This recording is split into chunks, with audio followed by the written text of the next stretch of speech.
Hello दोस्तों, नमस्कार। Very good morning to all of you. आपका स्वागत है आपके अपने चैनल बढ़िया प्रिपरेशन में। मैं हूं आपका दोस्त डीके सिंह। दोस्तों कि आज हम लोग जो यहाँ इस पेपर को डिस्कस कर रहे हैं वो हमारा जो पेपर है सब्जेक्टिव पेपर है। ये आपका सेट 3 है, ठीक है।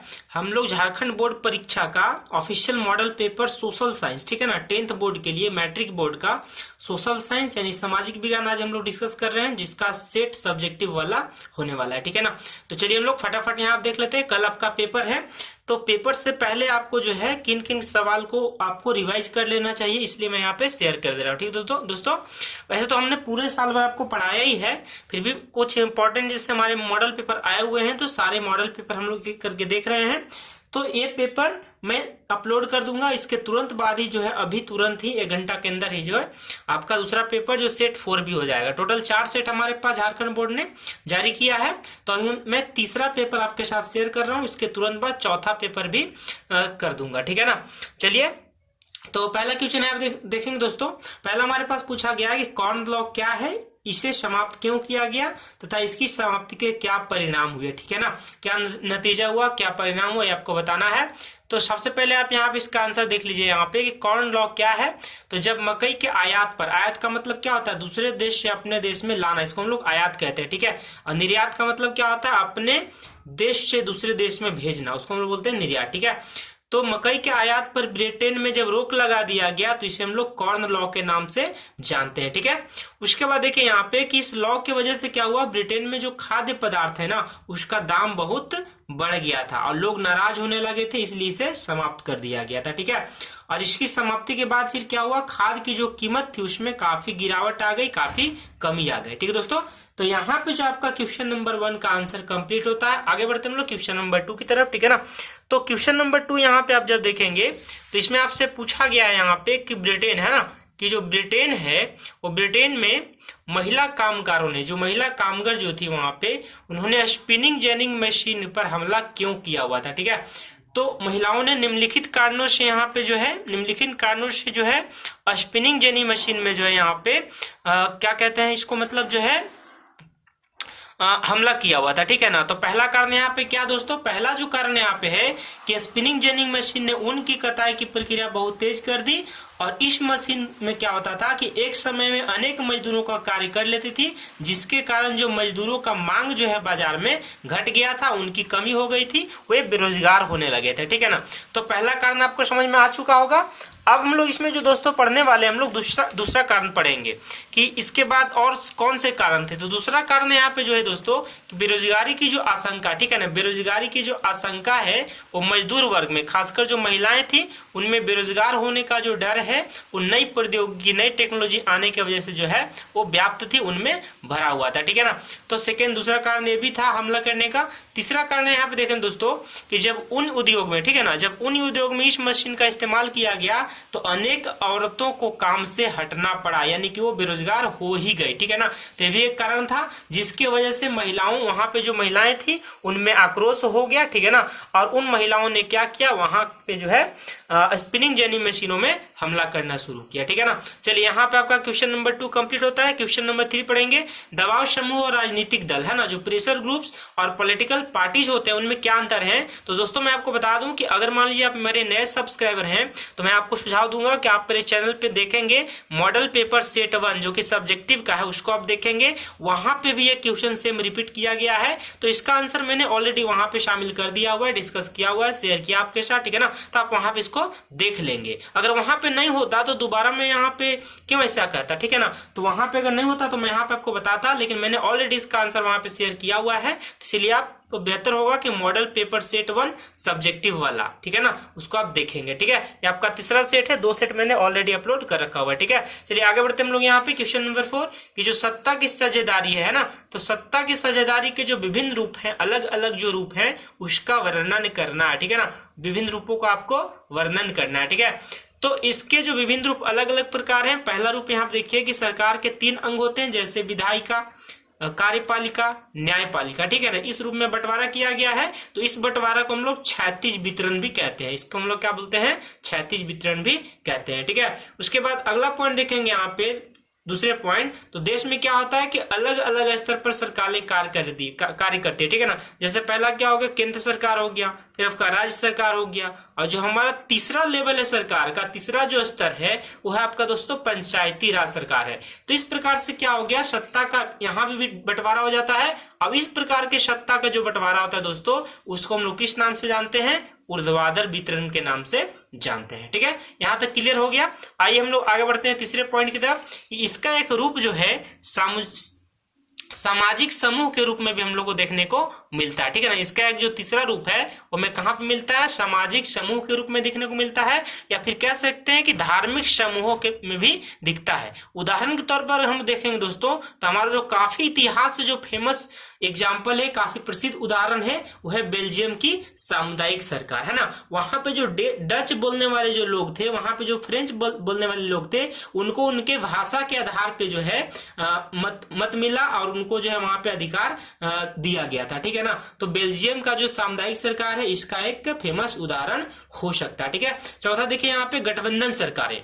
तो गठबंधन सरकार का मतलब मैंने आपको पहले बता दिया दोस्तों, कि जब सरकारें क्या करती है, यहाँ पे एक सरकार बहुमत में नहीं आ पाती है, तो दो या दो से अधिक पार्टियां मिलकर सरकार का गठन करते हैं, तो इसको हम लोग गठबंधन की सरकार, अलायंस गवर्नमेंट कहते हैं। तो इसमें भी सत्ता का बंटवारा होता है अलग अलग राजनीतिक दलों के बीच में, ठीक है ना।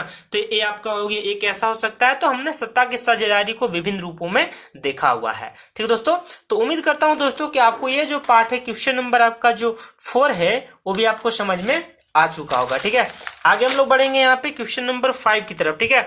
तो क्वेश्चन नंबर 5 यहाँ पे देखेंगे दोस्तों कि जैव विविधता से आप क्या समझते हैं, ठीक है ना। जैव विविधता होता है क्या, इसका मतलब क्या समझते हैं, और जो जैव विविधता का विशिष्ट क्षेत्र किसे कहा जाता है, ठीक है ना। तो हमारी आंसर देखिए यहाँ पे, ये आपका 2 नंबर वाले सारे सवाल हम लोग पढ़ रहे हैं यहाँ पे, ठीक है ना। तो आपको लिखना है कि हमारी पृथ्वी पर विभिन्न प्रकार की पेड़ पौधे तथा जीव जंतुएं पाई जाती हैं, और इसमें क्या होता है, अंतर होता है, ठीक है ना। तो इसी अंतर को हम लोग क्या बोलते हैं दोस्तों, इसको हम लोग बोलते हैं जैव विविधता, या जैव विविधता का विशिष्ट क्षेत्र के नाम से जानेंगे। तो क्वेश्चन नंबर 5 आपका यहाँ पे फिनिश होता है। आगे हम लोग बढ़ते हैं क्वेश्चन नंबर 6 की तरफ। तो क्वेश्चन नंबर 6 आपसे पूछा गया है कि जो आपका सर्विस सेक्टर होता है, ठीक है ना। सर्विस सेक्टर का मतलब क्या होता है दोस्तों, सॉरी सर्विस सेक्टर नहीं, यहाँ पे पब्लिक सेक्टर है, ठीक है ना। सार्वजनिक क्षेत्रक यानी कि पब्लिक सेक्टर किसे कहा जाता है, तो एक ऐसा क्षेत्र है जो सरकार के अधिकार के अंदर में आता है, सरकार के अधिकार के अंतर्गत आता है, तो इसे हम लोग क्या बोलेंगे, सार्वजनिक क्षेत्र कहेंगे, यानी कि पब्लिक सेक्टर कहेंगे, ठीक है ना। तो इसके उदाहरण बहुत सारे हो सकते हैं, जैसे सरकारी विद्यालय हो गए, पोस्ट ऑफिस वगैरह हो गया, रेलवे वगैरह हो गया, बहुत सारी सरकारी कंपनियां जो है जो कि सार्वजनिक क्षेत्र के अंदर आती है, पब्लिक सेक्टर के अंदर आती है। तो ये जो क्षेत्र होते हैं दोस्तों, सरकार के अधिकार में आते हैं, ठीक है ना। तो इसे हम लोग क्या बोलते हैं, सार्वजनिक क्षेत्र यानी कि पब्लिक सेक्टर के नाम से जानेंगे। आगे बढ़ेंगे क्वेश्चन नंबर 7 की जो वस्तु विनिमय प्रणाली है, उसका मतलब क्या होता है, ठीक है ना। तो इसका आंसर देखिए यहाँ पे कि वह प्रणाली जिसमें मुद्रा का उपयोग किए बिना लोग अपनी आवश्यकताओं की पूर्ति वस्तुओं के विनिमय के माध्यम से करते हैं। मतलब यहाँ पे रुपया पैसा मुद्रा का इस्तेमाल नहीं होगा, लोग सामान के बदले सामान का एक्सचेंज करेंगे, अदला बदली करेंगे। तो इसे हम लोग क्या बोलते हैं, वस्तु विनिमय का प्रणाली बोलते हैं, है ना। हो सकता है यहाँ पे तो किसी भी सामान का किसी दूसरे सामान के साथ जो है यहाँ पे अदला बदली किया जा सकता है, एक्सचेंज किया जा सकता है, विनिमय किया जा सकता है। तो इसी विनिमय को हम लोग वस्तु विनिमय प्रणाली के नाम से जानते हैं, ठीक है दोस्तों। तो उम्मीद करता हूं कि यहाँ पे जो सातवां सवाल, आखिरी सवाल जो आपका जो है सेक्शन ए का, यानी 2 अंक वाले प्रश्न आपका फिनिश होता है। आगे हम लोग बढ़ते हैं दोस्तों, यहाँ पे हम लोग अब यहाँ पे सीखने वाले हैं, यहाँ पे आंसर देखेंगे क्वेश्चन 3 नंबर वाले। हम लोग 3 अंकीय प्रश्न की तरफ आगे हम लोग बढ़ते हैं यहाँ पे, और 3 अंकीय प्रश्न आपको जो है यहाँ पे 7 को दिया गया है, लेकिन आपको किन्हीं 5 का जवाब देना है, तो 5 या 15 नंबर आपको मिल जाएंगे, ठीक है ना। ये आपका शॉर्ट आंसर टाइप यहाँ पे है, ठीक है ना। तो आपको 5 या 15 नंबर आपको मिल जाएगा, मैंने यहाँ पे लिख रखा हुआ है, ठीक है। तो इसमें देख लीजिए, आपसे पूछा गया है कि किन्हीं 2 पर आपको टिप्पणी लिखनी है, ठीक है ना। आपको क्या करना है, किन्हीं 2 पर यहाँ पे आपको टिप्पणी लिखनी है, कमेंट करना है। ऑप्शन दिया गया 3 दोस्तों हमारे पास। पहला दिया गया जालियांवाला बाग, जबकि दूसरा आपका दिया गया रॉल्ट एक्ट, तीसरा आपका दिया है चौरा चौरी हत्याकांड, ठीक है ना। तो तीनों में से आपको तीनों नहीं लिखनी है, तीनों में से आपको किसी 2 को लिखना है, ठीक है ना। तीनों में से आपको किसी 2 को ही लिखना है, जिसमें पहला आपके पास है जालियांवाला बाग हत्याकांड, दूसरा आपका रॉलेट एक्ट, तीसरा आपका चौरा चौरी का हत्याकांड। तो ये आपको 3 नंबर वाले सवाल है, तो कुल मिला के कहेंगे कि 1.5 नंबर आपको मिलने वाले हैं, ठीक है ना। एक में अगर आप लिखेंगे टिप्पणी तो 1.5 नंबर, दूसरे में भी 1.5 नंबर मिलेगा, ठीक है। तो सबसे पहला जो मैंने यहाँ पे लिखा हुआ है वो आपका है जालियांवाला बाग हत्याकांड। ये सबको पता होगा दोस्तों, पूरा देशव्यापी घटना था जो कि अप्रैल में, ठीक है ना, 13 अप्रैल 1919 को यह घटना घटा हुआ था। और ये घटने का जो कारण था दोस्तों कि रॉलेट एक्ट के विरोध में जो है महात्मा गांधी जैसे लोग जो थे वो क्या कर रहे थे, आंदोलन कर रहे थे और उनको क्या कर लिया गया, गिरफ्तार कर लिया गया। तो उनकी गिरफ्तारी को जो विरोध करने के लिए लोग वहां पे एक जनसभा का आयोजन किए हुए थे और दिन था 13 अप्रैल 1919 बैसाखी पर्व का दिन था, ठीक है ना। तो वहां पे जब जालियांवाला बाग जो कि अमृतसर पंजाब में पड़ता है, वहां पे एक जनसभा का आयोजन किया गया, ठीक है। लेकिन इस जनसभा को उस समय के जो सैनिक प्रशासन, जिनका नाम था यहाँ पे जनरल डायर, ठीक है ना, उन्होंने इसको क्या किया, अमान्य कर दिया, अवैध घोषित कर दिया था। फिर भी उनके खिलाफ जाकर लोगों ने यहाँ पे सभा का आयोजन किया था। तो उन्होंने क्या किया, गुस्से में आकर जो है गोलियां चलवाई, जिससे जो है सैकड़ों लोगों की जान चले गई, मौत का शिकार होना पड़ा, ठीक है। तो ये हमारे भारत का इतिहास में सबसे दर्दनाक घटना हुआ करता था, जिसका रोष अब तक हमारे भारत में पड़ता है, ठीक है दोस्तों। चलिए, तो यही कारण था। आपको जालियांवाला बाग के बारे में कमेंट लिखना होगा, टिप्पणी लिखना होगा, तो इतना पॉइंट आपको देना पड़ेगा, ठीक है। यहाँ पे मैंने रॉलेट एक्ट को कट कर दिया हुआ है और मैंने यहाँ पे दिया हुआ है चौरी चौरा हत्याकांड, ठीक है ना। तो इसके बारे में भी आपको थोड़ा सा टिप्पणी लिखनी है, कमेंट लिखना है, ठीक है। तो आपको यहाँ पे 2-4 लाइन इंपॉर्टेंट पॉइंट मैंने हाईलाइट करके रखा हुआ है, आपको जस्ट कल का पेपर में जब मिलेगा तो इसी प्रकार से आपको लिखना होगा, ठीक है। तो ये जो चौरा चौरी हत्याकांड जो था दोस्तों, ये जो आपका हत्याकांड था, ये एक असहयोग आंदोलन के दौरान गोरखपुर में हुआ था, ठीक है ना। तो इसमें क्या हुआ था कि जो हिंसक घटना जो घटी थी, कहाँ घटी थी, वो एक पुलिस थाने में घटी थी, जिसमें करीब करीब 22 पुलिसकर्मी जो थे जलकर मर गए थे, है ना। तो इस घटना को हम लोग चौरा चौरी घटना के नाम से या चौरा चौरी हत्याकांड के नाम से भी जानते हैं, ठीक है। तो आपका यहाँ पे देखिए 2 क्वेश्चन आपका कंप्लीट हो चुका है यहाँ पे, और आपको यहाँ पे 3 नंबर मिलने वाले हैं, ठीक है। तो आगे हम लोग बढ़ते हैं इसी में 3 अंकीय प्रश्न में, जिसमें आपका सेकंड क्वेश्चन का आंसर हम लोग डिस्कस करेंगे, ठीक है। पहला आंसर फिनिश हो चुका है। सेकंड देखिए, आपसे पूछा गया है कि महामंदी के कारण क्या क्या थे, इसके बारे में व्याख्या करना है, ठीक है ना। महामंदी के क्या कारण थे, तो महामंदी को हम लोग आर्थिक संकट 1929 के नाम से भी जानते हैं। तो इसके लिए बहुत सारे कारण हैं, निम्नलिखित कारण उत्तरदायी हैं, जिसमें पहला आपका क्या हो गया कि अधिक से अधिक उत्पादन होने लगा। तो कहने का मतलब यह है कि दोनों का बैलेंसिंग होना बहुत जरूरत है। मान लीजिए आपका उत्पादन बहुत ज्यादा हो रहा है, लेकिन उसका खपत अगर कम हो रहा है तो भी यहाँ पे दिक्कत हो जाएगा, है ना। तो दोनों को जो है यहाँ पे बैलेंस करके रखना बहुत जरूरी होता है। तो पहला कारण हो गया। दूसरा कारण क्या हो रहा था कि जब तैयार माल बाजार में जो आया तो उसके लिए खरीदार कोई नहीं रहा, जिसके वजह से काफी कारखाने जो है, फैक्ट्रियां बंद होने लगी और लोग जो है वहां पे हजारों मजदूर जो है बेरोजगार हो गए, ठीक है। तो ये भी इसका एक कारण था महामंदी का। तीसरा देखेंगे आप यहाँ पे, तो इसमें क्या हो गया कि जब कारखाने ही बंद हो गए तो कच्चा माल कहां से आएगा, और कच्चा माल का जरूरत ही नहीं रहा, यानी कि जो किसान पैदावार कर रहे थे अपने खेतों में, उनका कोई खरीदार न रहा, जिससे किसानों का मुनाफा में घटी हो गया। और जब उनका किसानों का जब मुनाफा नहीं रहा तो कैसे पेमेंट कर पाएंगे, मतलब जो मजदूर थे, खेतिहर मजदूर, उनका मजदूरी भी घट गया, ये भी एक कारण है। और उपाय देख सकते हैं कि उस दौरान क्या हुआ कि जो प्रथम विश्व युद्ध था, उस दौरान यूरोप जो देश था वहां पे जो इतना बर्बादी हो गया कि लोग जो है अमेरिका से माल आयात करने की अवस्था में नहीं थे, ठीक है ना। तो ये भी कारण हो सकता है। तो महामंदी के जो प्रमुख कारण थे, यानी कि आर्थिक संकट जो 1929 में आया हुआ था, उसके निम्नलिखित प्रमुख कारण थे, ठीक है ना। तो यहाँ पे आपका क्वेश्चन नंबर 2 फिनिश होता है। क्वेश्चन नंबर 3 आपसे पूछा गया कि सामाजिक अंतर कब और किस प्रकार से सामाजिक विभाजन का अंतर ले लेता है, उसका रूप ले लेता है, ठीक है। तो इसके भी कई कारण है, जिसमें पहला कारण क्या है कि जब एक समाज के लोग दूसरे समुदाय का लोगों में एक दूसरे से ऊपर या एक दूसरे से बड़ा मानने लगते हैं अपने आप को, तो ये भी एक सामाजिक भेदभाव या विभाजन का कारण बनता है। दूसरा पॉइंट हो सकता है कि लोगों को असहजता महसूस होने लगता है, यानी सुपीरियरिटी एक टाइप का हो सकता है, या कह सकते हैं कि विभिन्न समुदाय अपने आप को एक दूसरे से अलग मानने लगे, भिन्न भिन्न मानने लगे, तो ये भी विभाजन की स्थिति का रूप ले सकता है, ठीक है। तीसरा, जैसे उदाहरण के तौर पे यहाँ पे देखेंगे आप, तो अमेरिका जैसे देशों में भी विभाजन हुआ था, था वहां पे भी भेदभाव हुआ था। फर्क इतना था कि वहां पे श्वेत और श्वेत यानी कि काले गोरों के आधार पर वहां पे भी भेदभाव किया गया था, है ना। उदाहरण के तौर पे अगर देखा जाए तो खासकर वहां पे जो अश्वेत लोग हुआ करते थे, काले लोग हुआ करते थे, वो बेघर हुआ करते थे, गरीब हुआ करते थे और उन्हें सबसे ज्यादा सामाजिक उत्पीड़न का शिकार हुआ करता था। जैसे हमारे यहाँ अनुसूचित जातियां के लोग थे जिनके निचले तबके माना जाता था, छुआछूत माना जाता था, उनके साथ जो यहाँ पे उत्पीड़न हुआ था। लेकिन अमेरिका जैसे देश में भी उत्पीड़न हुआ, लेकिन वहां पे जात पात के आधार पे नहीं बल्कि रंग के आधार पे हुआ था, रेस के आधार पे हुआ था, ठीक है ना। चलिए, तो इस प्रकार से आपको जो है सामाजिक अंतर आपको समझ में आ गया होगा, ठीक है ना। आगे बढ़ते हम लोग यहाँ पे क्वेश्चन नंबर 4 की तरफ। तो क्वेश्चन नंबर 4 यहाँ पे देखेंगे आपका ज्योग्राफी का क्वेश्चन है, ठीक है ना, भूगोल का, ठीक है। तो इसमें पूछा गया कि राजस्थान में जो शुष्क और अर्ध शुष्क क्षेत्र होते हैं वहां पे वर्षा जल संग्रहण किस प्रकार से किया जाता है, ठीक है ना। वहां पे काफी जो है बंजर और रेगिस्तान वाला एरिया है, तो वहां पे जो है जल का संग्रहण, जल का स्टोरेज किस प्रकार से किया जाता है ये आपको लिखना है यहाँ पे। ये आपका 3 अंक की प्रश्न है, ठीक है ना।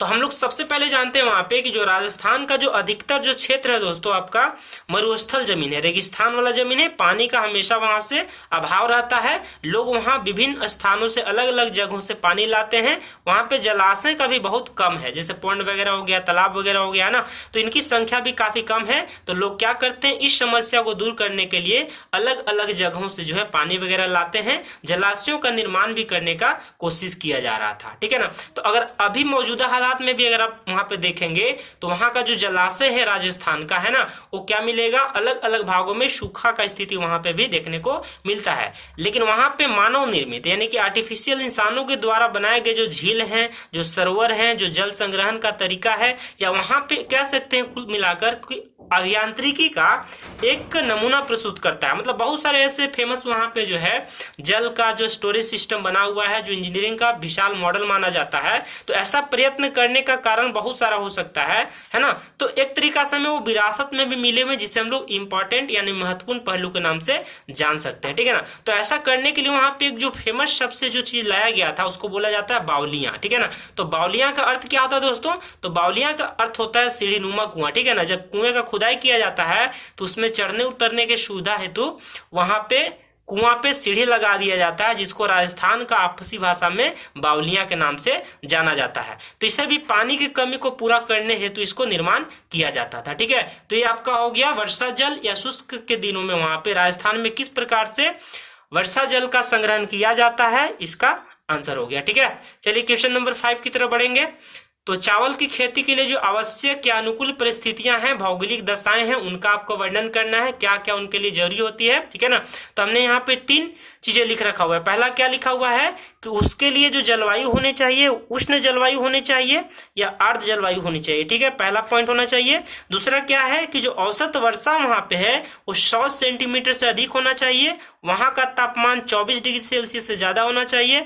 तीसरा पॉइंट वहां पे क्या दोस्तों, वहां का मिट्टी का प्रकार अलग होगा। चावल का खेती के लिए बलुआहट मिट्टी का जरूरत नहीं है, ठीक है, वो सब बादाम वगैरह खेती के लिए उपयोगी होते हैं।